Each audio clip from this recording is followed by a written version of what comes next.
ಕನ್ನಡ ಬರವಣಿಗೆಯನ್ನೊಮ್ಮೆ ನೋಡಿ. ಕೆಲವು ಅಕ್ಷರಗಳು ಒಂದರ ಕೆಳಗೊಂದು ಒಂಥರ ಜೋಡಿಸಿದ ಹಾಗೆ ಕಾಣಿಸುತ್ತೆ ಅಲ್ವಾ? ಯಾಕೆ ಹೀಗೆ ಅಂತ ಯಾವತ್ತಾದ್ರೂ ಯೋಚನೆ ಮಾಡಿದ್ದೀರಾ? ಬನ್ನಿ, ಇವತ್ತು ಕನ್ನಡ ಲಿಪಿಯ ಈ ಒಂದು ಸೀಕ್ರೆಟ್ ಬಗ್ಗೆ ತಿಳಿದುಕೊಳ್ಳೋಣ. ಹೌದು, ಕನ್ನಡ ಓದುವ ಯಾರಿಗೆ ಆದ್ರೂ ಈ ತರದ ಅಕ್ಷರಗಳು ಪದೇ ಪದೇ ಕಾಣಿಸ್ತಲೇ ಇರ್ತವೆ. ನೋಡೋಕೆ ತುಂಬಾನೇ ಸಂಕೀರ್ಣ ಅನ್ಸಿದ್ರು ಇದರ ಹಿಂದಿರೋ ಲಾಜಿಕ್ ಇದೆಯಲ್ಲ, ಅದು ತುಂಬಾನೇ ಸಿಂಪಲ್. ಅದೇನು ಅಂತ ನೋಡೋಣ ಬನ್ನಿ. ಉದಾಹರಣೆಗೆ ರಾಷ್ಟ್ರ ಅನ್ನೋ ಪದವನ್ನೇ ತಗೊಳ್ಳಿ. ಇಲ್ಲಿದೆಯಲ್ಲ ವ್ಯಕ್ತಿತ್ವ, ಈ ಪದದಲ್ಲೂ ಅದೇ ರೀತಿ ಇದೆ. ಹಾಗೇನೆ ಶ್ರೇಷ್ಠ ಅನ್ನೋ ಪದದಲ್ಲೂ ಈ ಜೋಡಣೆ ಕಾಣಿಸುತ್ತೆ. ಸರಿ, ಹಾಗಾದ್ರೆ ಈ ರೀತಿ ಜೋಡಿಸಿ ಬರೆಯೋ ಅಕ್ಷರಗಳ ಹಿಂದಿನ ಸೀಕ್ರೆಟ್ ಏನು? ಇದಕ್ಕೆ ಕನ್ನಡದಲ್ಲಿ ಒಂದು ಹೆಸರಿದೆ. ಅದನ್ನ ಒತ್ತಾಕ್ಷರ ಅಂತ ಕರೀತಾರೆ. ಕೆಲವೊಮ್ಮೆ ಸಂಯುಕ್ತಾಕ್ಷರ ಅಂತಾನೂ ಹೇಳ್ತಾರೆ.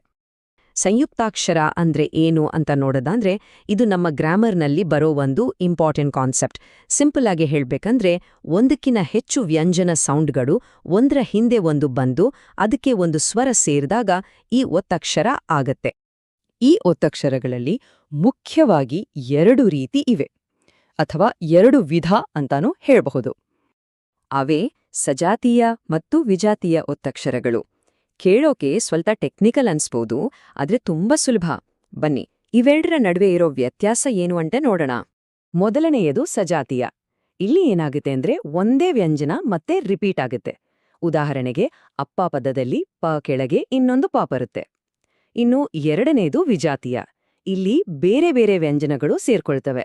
ಅಗ್ನಿ ಪದದಲ್ಲಿ ಗ ಜೊತೆ ನ ಸೇರ್ಕೊಂಡ ಹಾಗೆ. ಸಿಂಪಲ್ ಅಲ್ವಾ? ಸರಿ, ಈ ಒತ್ತಕ್ಷರ ಬರೆಯೋದು ಹೇಗೆ ಅಂತ ಸ್ಟೆಪ್ ಬೈ ಸ್ಟೆಪ್ ನೋಡೋಣ.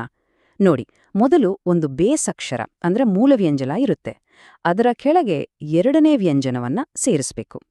ಇವೆರಡಕ್ಕೂ ಒಂದು ಸ್ವರಧ್ವನಿ ಸೇರಿದಾಗ ನಮಗೆ ಪೂರ್ತಿಯಾದ ಒಂದು ಒತ್ತಕ್ಷರ ಸಿಗುತ್ತೆ. ಇಲ್ಲಿ ಕ ಪ್ಲಸ್ ತ ಪ್ಲಸ್ ಅ ಸೇರಿ ಕ್ತ ಆಗಿ. ನಿಮಿಷ, ಅದಕ್ಕೂ ಮುಂಚೆ ಒಂದು ಪ್ರಶ್ನೆ. ಯಾಕೆ ಈ ವ್ಯಂಜನಗಳನ್ನ ಹೀಗೆ ಜೋಡಿಸ್ಬೇಕು? ಯಾಕೆ ಅವು ಒಂಟಿಯಾಗಿ ಬರಕ್ಕಾಗಲ್ವಾ? ಈ ಪ್ರಶ್ನೆಗೆ ಉತ್ತರ ಬೇಕು ಅಂದ್ರೆ ನಾವು ಕನ್ನಡ ವರ್ಣಮಾಲೆಯ ಬೇಸಿಕ್ಸ್ಗೆ ಹೋಗ್ಬೇಕು. ಹೌದು, ಇದರ ಹಿಂದಿನ ಕಾರಣ ಅಡಗಿರೋದೇ ನಮ್ಮ ಕನ್ನಡ ವರ್ಣಮಾಲೆಯ ರಚನೆಯಲ್ಲಿ. ನೋಡಿ, ಕನ್ನಡ ವರ್ಣಮಾಲೆಯಲ್ಲಿ ಸ್ವರಗಳು ಮತ್ತು ವ್ಯಂಜನಗಳು ಅಂತ 2 ಮುಖ್ಯ ಭಾಗಗಳಿವೆ. ಸ್ವರಗಳನ್ನ ನಾವು ಇಂಡಿಪೆಂಡೆಂಟ್ ಆಗಿ ಉಚ್ಚಾರ ಮಾಡಬಹುದು, ಅ ಆ ಇ ಈ ತರ. ಆದ್ರೆ ವ್ಯಂಜನಗಳು ಹಾಗಲ್ಲ, ಅವು ಡಿಪೆಂಡೆಂಟ್. ಸದ್ಯದ ಆಧುನಿಕ ಕನ್ನಡ ವರ್ಣಮಾಲೆಯಲ್ಲಿ ಒಟ್ಟು 49 ಅಕ್ಷರಗಳನ್ನು ನಾವು ಬಳಸ್ತೀವಿ. ಹಾಗಿದ್ರೆ ಇಲ್ಲೇ ಗಮನಿಸಬೇಕಾದ ಅತಿ ಮುಖ್ಯವಾದ ಪಾಯಿಂಟ್ ಏನು ಅಂದ್ರೆ, ಪ್ರತಿಯೊಂದು ವ್ಯಂಜನವೂ ತನ್ನಷ್ಟಕ್ಕೆ ತಾನೇ ಒಂದು ಅಪೂರ್ಣ ಧ್ವನಿ. ಅದೊಂದು ಅರ್ಧ ಸೌಂಡ್ ಅಷ್ಟೇ. ಇದನ್ನ ಗಮನಿಸಿ, ಇದೇ ಆ ಫಂಡಮೆಂಟಲ್ ರೋಲ್. ಕ ಅನ್ನೋ ವ್ಯಂಜನ ಧ್ವನಿಗೆ ಅ ಅನ್ನೋ ಸ್ವರ ಸೇರಿದಾಗ ಮಾತ್ರ ನಮ್ಗೆ ಕ ಅನ್ನೋ ಸಂಪೂರ್ಣ ಅಕ್ಷರ ಸಿಗೋದು. ಅರ್ಥ ಆಯ್ತಲ್ವಾ?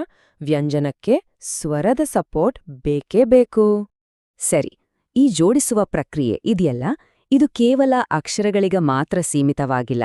ಇದು ದೊಡ್ಡ ಮಟ್ಟದಲ್ಲಿ ಅಂದ್ರೆ ಪದಗಳ ಮಟ್ಟದಲ್ಲೂ ಕೆಲಸ ಮಾಡುತ್ತೆ. ಅದಕ್ಕೆ ಒಳ್ಳೆ ಉದಾಹರಣೆಗಳು ಅಂದ್ರೆ ಸಂಧಿ ಮತ್ತು ಸಮಾಸಗಳು. ಸಂಧಿ ಅಂದ್ರೆ ಏನು? 2 ಪದಗಳನ್ನ ಒಟ್ಟಿಗೆ ಹೇಳುವಾಗ ಮೊದಲನೇ ಪದದ ಕೊನೆಯ ಧ್ವನಿ ಮತ್ತು ಎರಡನೇ ಪದದ ಮೊದಲನೇ ಧ್ವನಿ ಒಟ್ಟಿಗೆ ಸೇರಿ ಮಾತಿನ ಫ್ಲೋ ಸುಲಭವಾಗುತ್ತೆ. ಉದಾಹರಣೆಗೆ ಊರು ಪ್ಲಸ್ ಅನ್ನೋ, ಊರನ್ನು. ಇನ್ನು ಸಮಾಸ ಕೂಡ ಇದೇ ತರಹ. ಆದ್ರೆ ಇಲ್ಲಿ ಧ್ವನಿಗಳ ಬದಲು ಪೂರ್ತಿ ಪದಗಳೇ ಸೇರ್ಕೊಂಡು ಒಂದು ಹೊಸ ಅರ್ಥ ಕೊಡುವ ಪದ ಉಂಟಾಗುತ್ತೆ. ನೋಡಿ, ತಲೆ ಜೊತೆ ನೋವು ಸೇರಿ ತಲೆನೋವು ಆಗುತ್ತಲ್ಲ, ಅದೇ ಸಮಾಸ. ಓಕೆ, ಈ ಒತ್ತಕ್ಷರ, ಸಂಧಿ, ಸಮಾಸ ಇಷ್ಟೆಲ್ಲ ಕಾಂಪ್ಲೆಕ್ಸ್ ಆಗಿ ಕಾಣೋ ಈ ಸಿಸ್ಟಮ್ ಬಗ್ಗೆ ನಾವು ತಲೆ ಕೆಡಿಸ್ಕೊಳ್ಳೋದು ಯಾಕೆ? ಇದನ್ನ ಅರ್ಥ ಮಾಡ್ಕೊಳ್ಳೋದ್ರಿಂದ ಏನು ಉಪಯೋಗ?